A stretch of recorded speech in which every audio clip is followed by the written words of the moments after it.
What's up, everybody? It's Mary Beth Eversole, the allergy actress, and I am bringing some borscht to you today.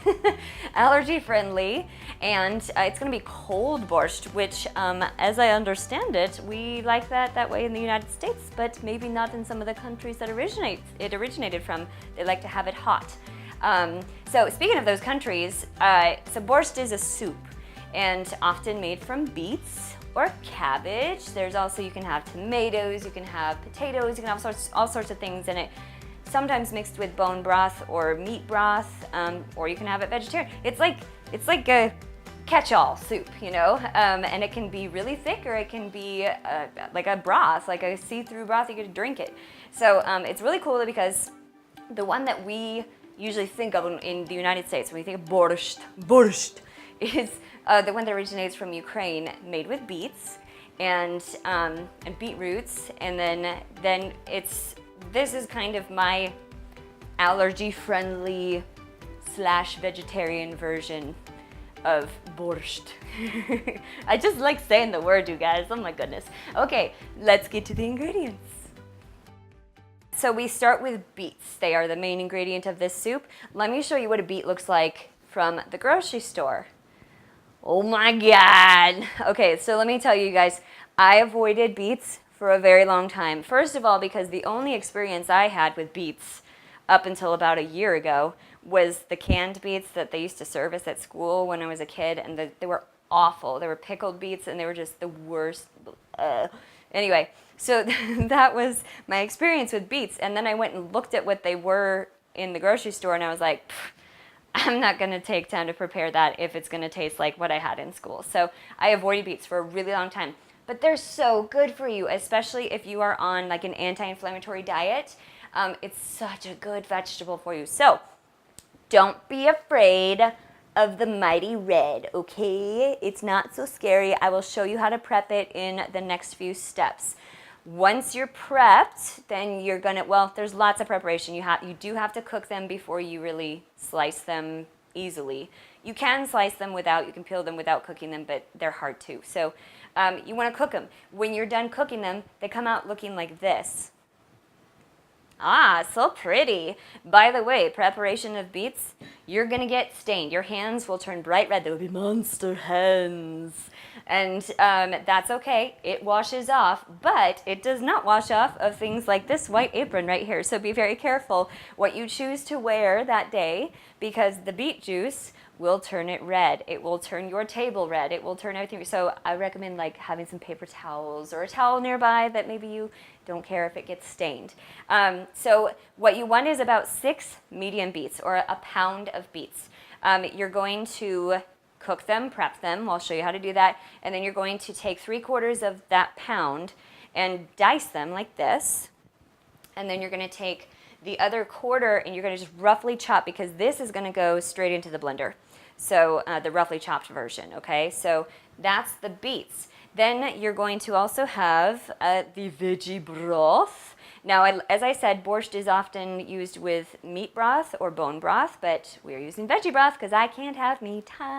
Okay, so yeah, veggie broth. You can make your own, or they sell some decent brands at the store that are good. Just check your ingredients, you guys. Make sure you check the labels. Okay, and then we also will have the creamy aspect. This is the coconut milk.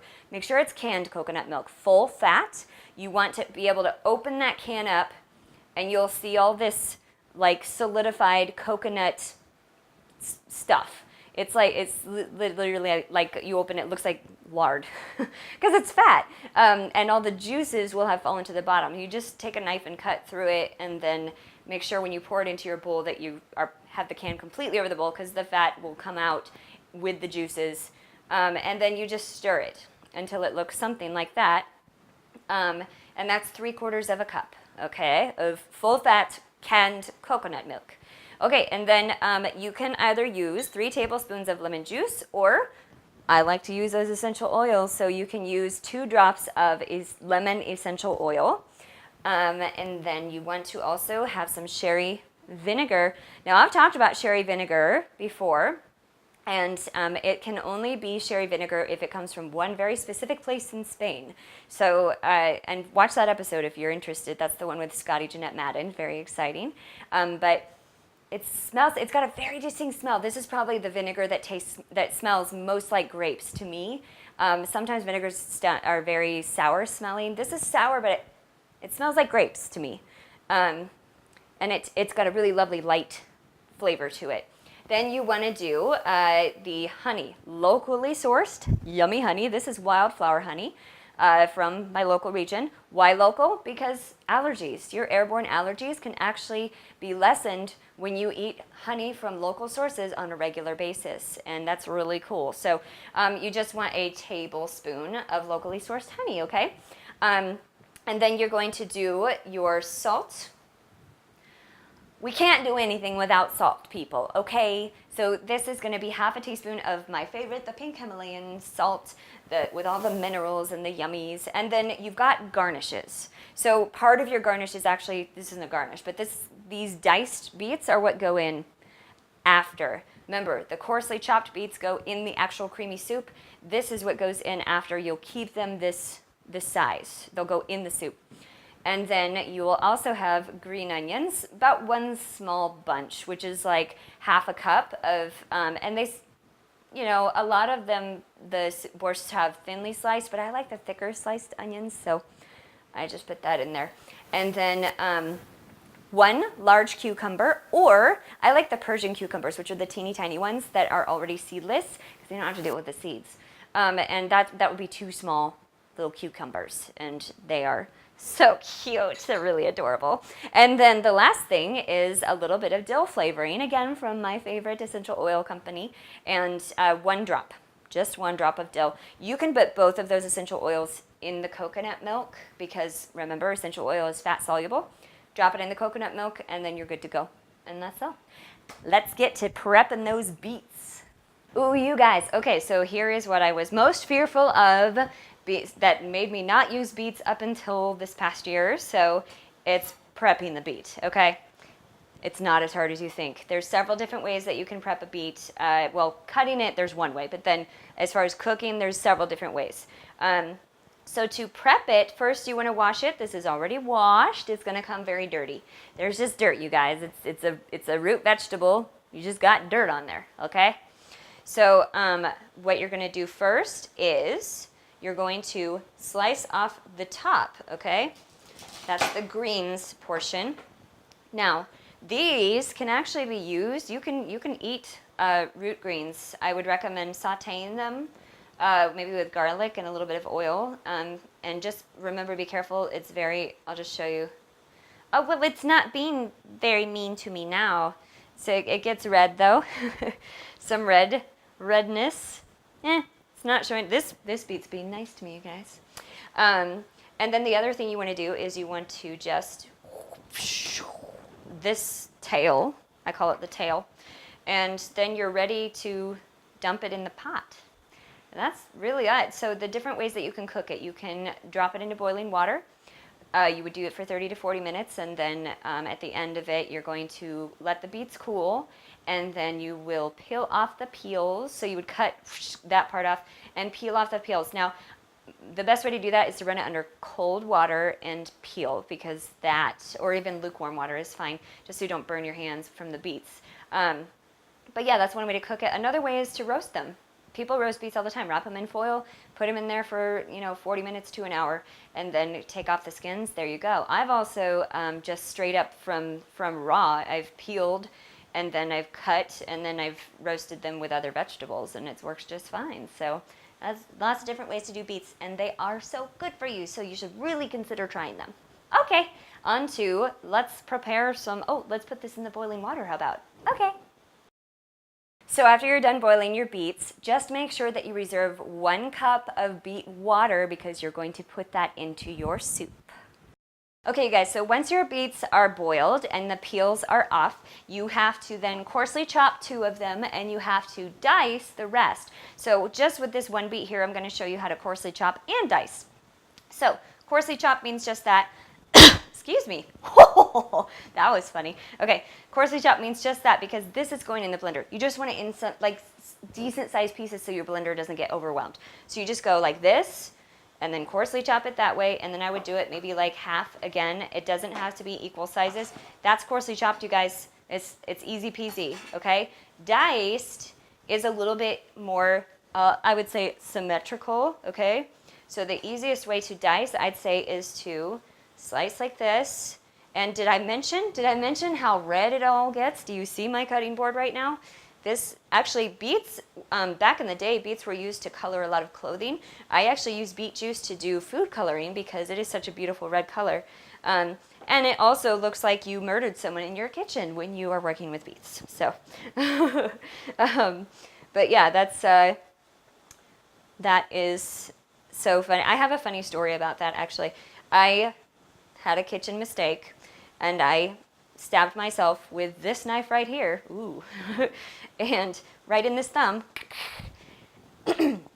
And my husband was not home at the time, and I started to pass out, and my neighbor ended up taking me to the hospital. But before that, apparently I'd run around my apartment with a whole bunch of paper towels, and there was just blood like streaming down around all over the floor, all over the kitchen. The knife was covered in blood. And then I had like another towel, because I was thinking in my head, put a clean towel on it to stop the bleeding. And then I didn't have a clean towel in the kitchen. So then I was like, no, put a paper towel on it. And then I did. And then I was like, wait, the paper might get stuck in the wound. So then I was like, go get a clean towel. So I was running through the house to try to get a clean towel, and my blood was just dripping out behind me.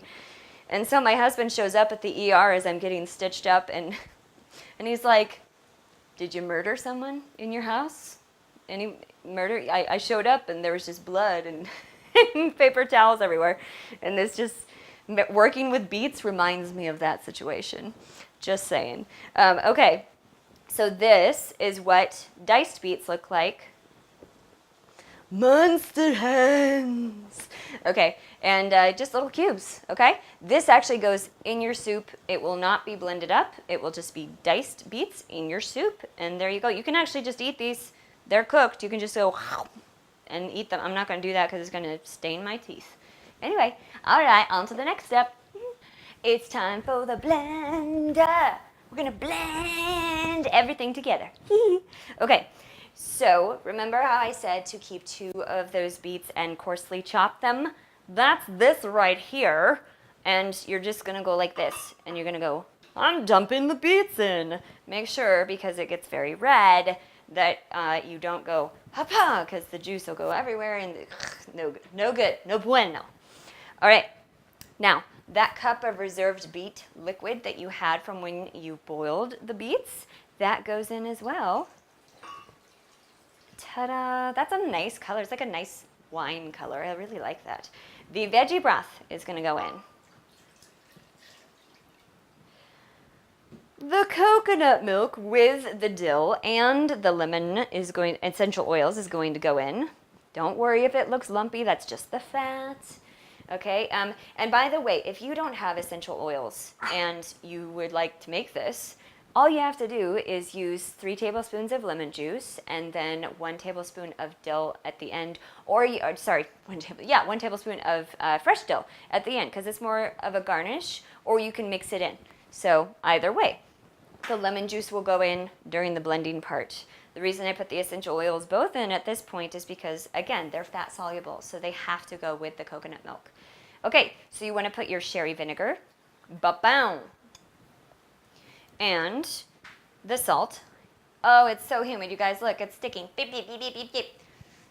And last but not least is the honey, because honey takes forever to get out. So we do it last because it takes forever to get out.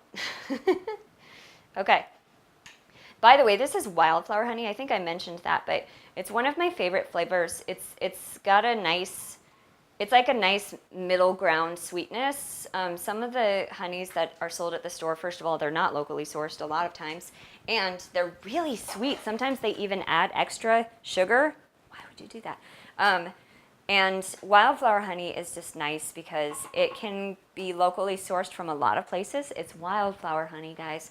And it also is, like I said, just like a real nice medium flavor honey. So it's not too sweet, but it's also sweet enough, for me at least. Okay, so we're gonna pulse it first, and then we will blend it. So here we go. Pulse, pulse. Oh my gosh. Now I'm just gonna go for it. Here we go.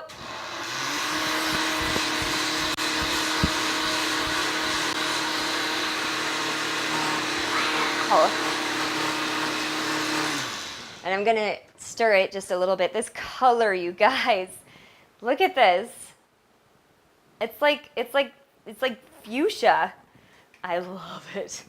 This is now officially my favorite color of soup. Okay, so just don't get it on you, right? Okay, here we go, one more time.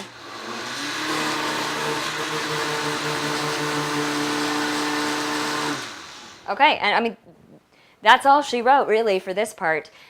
So when you have blended everything together, and remember, you have not put in the scallions yet, and you have not put in the cucumbers or the diced beets, because those go in once you have poured this into a bowl, and they're kind of like a topping. You can mix them in, that's fine, but they're kind of like a garnish almost. And so then we'll show you that in the next step, actually. And then you'll put it in the fridge, and it's got to be super cold. So you want to put it in the fridge for at least 2 hours. The longer, the better.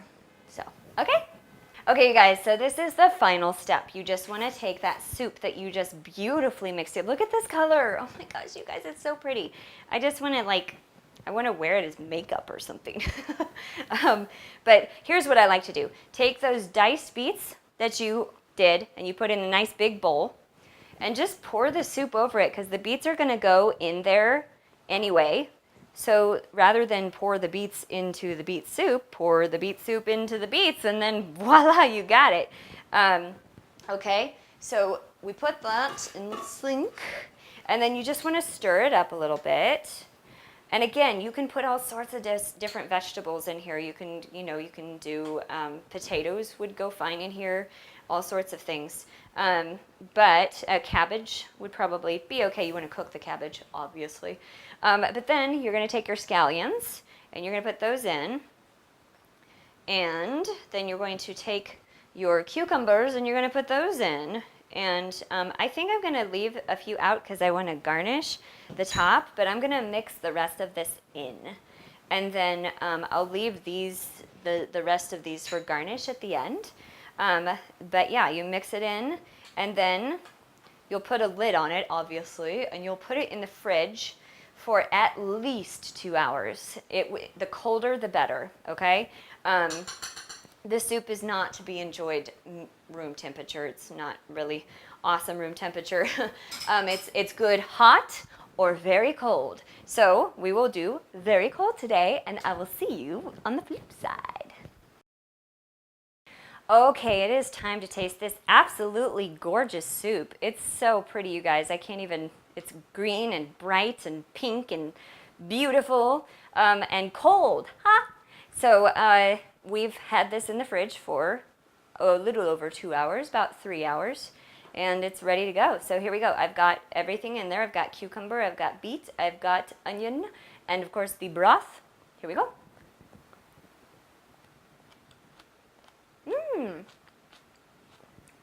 This is good, you guys. Hopefully it didn't turn my mouth red. So here's what I have to say about this. It's so fresh. Perfect for summer. This is a wonderful soup to have, and I can see how people would love it to be hot too. I think it would bring out some different kinds of flavors if it were hot, but the cold I love. I'm glad that there's onions in there because I'm an onion fan. And they complement the earthiness of the beet, although it's not very earthy when you cook it this way. They become a little sweeter when you cook the beets this way. When you roast them, they're a little still earthy. But this way with the honey and all of that, it's a little bit sweeter. I really like it. And then, of course, cucumbers. They pretty much take up whatever. There's a little bit, that's where that freshness I think comes from, is the cucumbers. But they pretty much take on whatever color and flavor they are put with. So I think this soup is amazing. This would be a great thing to take to a party, honestly, because it can stay cold. And, you know, you just put it on a thing of ice and say, hey, here, have some borscht. Some borscht. I think people would really like it. And it's so festive. Like, it's perfect for a party. Look. Okay, so that's all for today. We will see you next time. This is Mary Beth Eversole, the allergy actress, signing off for now.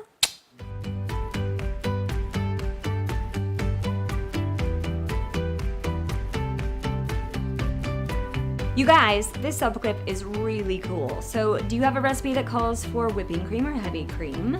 Well, consider using coconut milk in place of it. Even thicker is the actual coconut cream. Now that's the stuff that's like at the top. Like if you get a can of coconut, that's the stuff that's at the top, that's all thick and gooey. And then you got the liquid at the bottom. So the coconut cream is at the top, the liquid's at the bottom. This is a combination of both. So you can use it 1-to-1 ratio in place of heavy cream.